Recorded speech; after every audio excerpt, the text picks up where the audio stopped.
بسم اللہ الرحمن الرحیم. السلام علیکم فرینڈز, دس از فیصل ممتاز اور میں ہوں شوکت حیات خان اور آپ دیکھ رہے ہیں پروگرام ہم پسماندہ کیوں. ناظرین, پروگرام ٹائٹل ہم پسماندہ کیوں آپ سن چکے ہیں.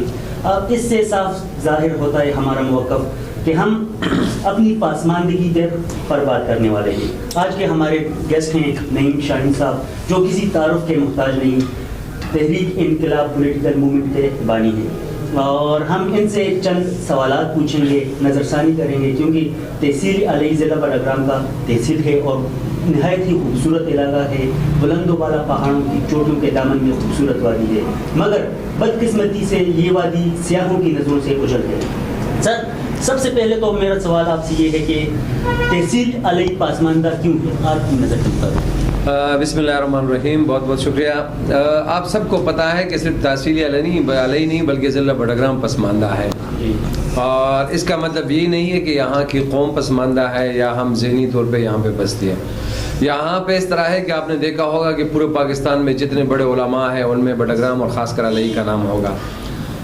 پاکستان کے ڈاکٹرز میں سے علیہ, تحصیل علیہ کی مٹی سے آپ سب کو پتہ ہے ڈاکٹر عبدالوہاب صاحب, عزیز الرحمان صاحب, وہ ایک نام رکھتے ہیں. بحیثیت قوم ہم پسماندہ نہیں ہیں, اور ہمارا جو علاقہ ہے قدرتی طور پر وہ قدرتی وسائل سے مالا مال ہے. جنگلات ہمارے پاس ہیں, پانی ہمارے ساتھ بے تحاشا ہے, ٹورزم کے لیے اسپاٹس بہترین جگہ, دنیا کی خوبصورت ترین جگہوں میں سے ہے.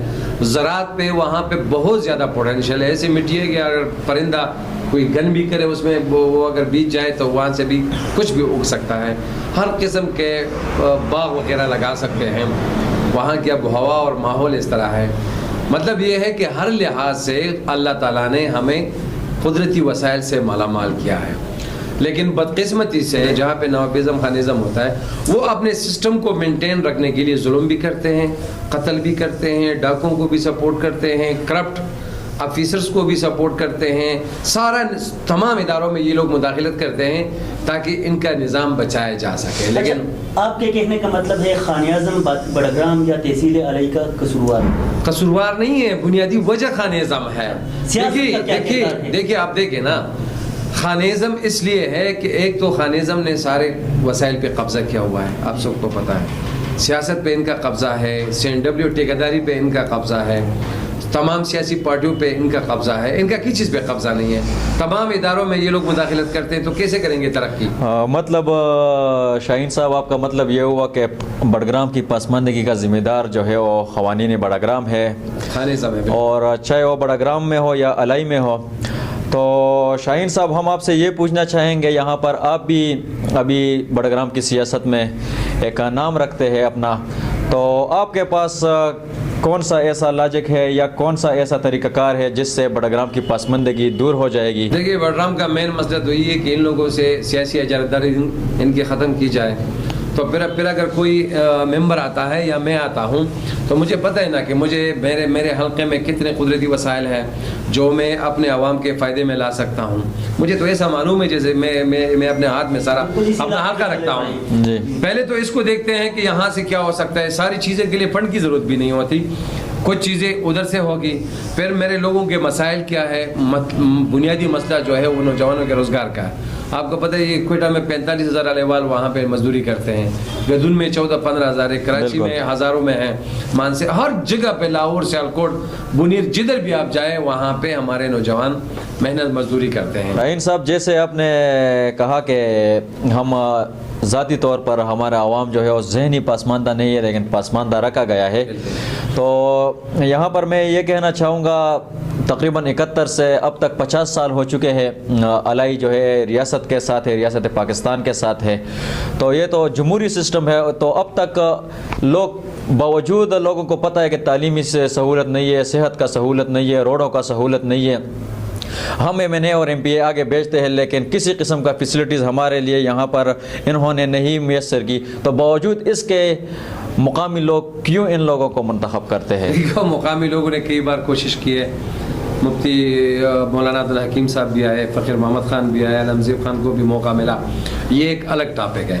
لوگوں نے کیوں نہیں کی, جس نے کوشش کی اس کو دبایا گیا, اور جن کے ساتھ قوم نے ہمیشہ ساتھ دیا ہے. قوم نے کس کا ساتھ دیا ہے؟ آپ کی تقی محمد خان کا ساتھ دیا ہے, علمزیب خان کا ساتھ دیا ہے, مولانا عبدالحکیم صاحب کا ساتھ دیا ہے, مولانا مظفر الدین کا ساتھ دیا ہے, آج میرا ساتھ بھی دے رہے ہیں. کل کو اگر میں الیکشن جیت اور پشاور میں بیٹھ جاؤں, الیکشن کے بعد میں یہاں سے شاہین صاحب یہاں پر میں ایک بات کہنا چاہوں گا. آپ نے علمزیب خان کا نام لیا اور آپ کا سیاست جو ہے وہ تو اینٹی خانزم ہے, تو یہاں پر کیسے آپ نے یہ کہا کہ علمزیب خان کا ساتھ دیا ہے قوم نے؟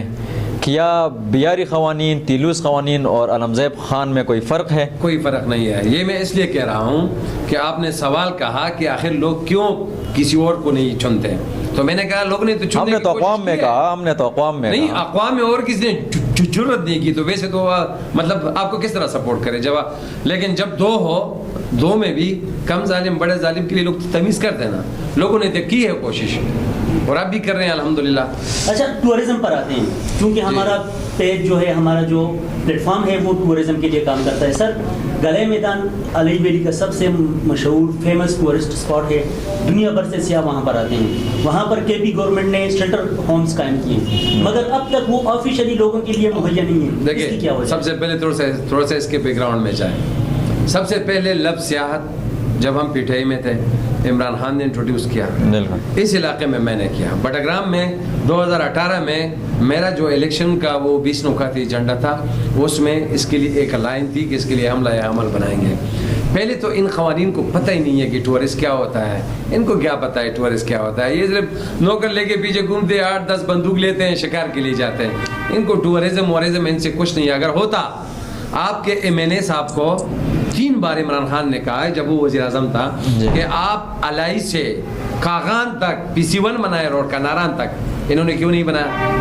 حالانکہ اگر چھوڑ کو روڈ بن جاتی تو الائی, اقوامی الائی کے جو کوہستان کے ساتھ مسئلہ ہے, اس میں بھی کافی حد تک جو ہے مدد مل جاتی لوگوں کی. جہاں پر مطلب وہاں پہ لوگوں کی زمینیں, وہاں پہ اگر ایک ریسٹ ہاؤس بن جاتا کاغان ناران کا, آپ کو پتہ ہے آپ لوگ کافی عرصے سے ٹورزم پہ کام کر رہے ہیں. یہ لوگ چاہتے نہیں ہیں کہ یہاں پہ. اب جو گلے میدان میں جو وہ بنے ہیں, ان کی اس پہ ابھی تک ٹینڈر نہیں ہوا, تو یہ کس کی غلطی ہے؟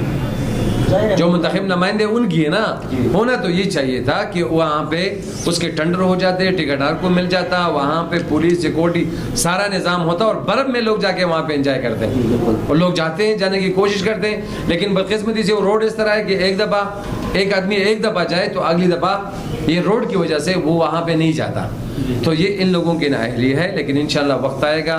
خاپیرو, سکئی, گلے میں بہت, یہ راشن کے ساتھ ایک سلائیڈنگ ایریا ہے اسکیئنگ کے لیے. اتنا خوبصورت, اور ایسے 2.5 کلومیٹر پہ موئی آپ کے سوئٹزرلینڈ اور فرانس کے پاس بھی نہیں ہے, لیکن وہاں پہ کون کرے گا؟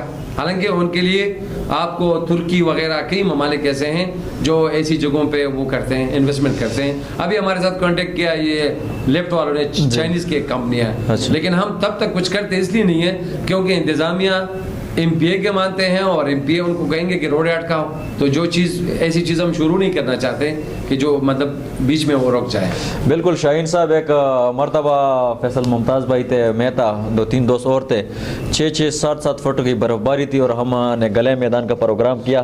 لیکن بدقسمتی سے فیسلٹیز نہ ہونے کی وجہ سے, حالانکہ ہم تو بڑگرام کے مقامی لوگ ہیں, الائی بڑگرام تو ہمارا ایک ہی ضلع ہے یہ, ہم تقریباً گلے میدان سے چند کلومیٹر کے فاصلے پر پھر رہ گئے, کیونکہ آگے پھر تقریباً ½ کلومیٹر کے تقریباً پہنچے ہی تھے ہم, لیکن برف باری کی وجہ سے پھر آگے ہم نہیں جا سکتے تھے, کیونکہ آگے پھر جانا خودکشی تھا اور بہت مشکلات تھے. اگر روڈ کی فیسلٹیز ہوتی ہے, منتخب نمائندے, تو باہر سے لوگ آتے. ایسے لوگ ہوتے ہیں شاہین صاحب ہمارے ملک میں جو اس دن کا انتظار کرتے ہیں برف باری کا, اور پھر آتے ہیں, تو اس سے آپ کی الائی کی بھی معیشت میں بھی کافی بڑا فرق پڑ سکتا تھا, اور زیادہ فائدہ بھی تو ان قوانین کو ہونا ہے. لیکن پتہ نہیں کہ کیوں یہ لوگ اس طرف دھیان نہیں, کیونکہ زمینیں تو ان ہی کے ہیں. یہ بنی اسرائیل کی الواد ہے, یہ اپنا دوسرے کے گدے کو ذبح کرنے کے لیے اپنا گھوڑا ذبح کرتے ہیں. زمینیں ان کی ہے, اگر یہ بڑے بڑے ہوٹل بنائے تو ان کو چوری کرنے کی کیا ضرورت پڑے گی؟ اچھا, یہ روڈوں میں چھوٹے چھوٹے اسکیموں میں. شاہین صاحب, میں ایک اور سوال آپ سے پوچھنا چاہوں گا. تورغر مچے سر تورغر کے ساتھ ہے,